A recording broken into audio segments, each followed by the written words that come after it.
দল থেকে সব সুযোগ নেব, অথচ দল যখন ডাকবে তখন অছিলায় দূরে সরে যাব। এটা কি দলের প্রতি বিশ্বাসঘাতকতা নয়?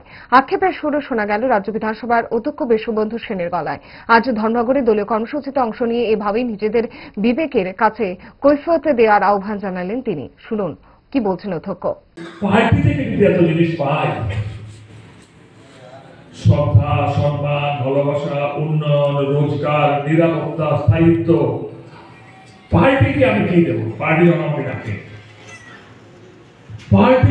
ডাকে, পার্টিকে দেওয়ার জন্য যে কয়েক ঘন্টা সময়ের জন্য পার্টি ডাকে, আমি তখন বিমুখ হয়ে বসে থাকি। না, আমি দেখতাম না, আমি তো ওবিসি না, আমি তো যুব মোর্চা না, আমি তো মহিলা না, আমি তো কৃষক না, আমি তো ইটা না, আমি হিনা না। পার্টি যখন ডাকে আমরা কিন্তু তখন বিমুখ হয়ে থাকি। ওই জায়গাতে কিন্তু আমরা প্রমাণ দিয়ে দিই যে আমরা অ্যাকচুয়ালি বলে দিলি, মানে আমরা কি বলবো নিজেদেরকে, দলের সঙ্গে এখন বিশ্বাসঘাতকতা। আমি কি বিশ্বাসঘাতক? ভালো খাবার দেখে অম্বলের কথা মনে পড়ে, তার সমাধান তারা। 5 দশক ধরে গ্যাস, অম্বল ও পেটের সমস্যার একমাত্র সমাধান গ্যাস নল।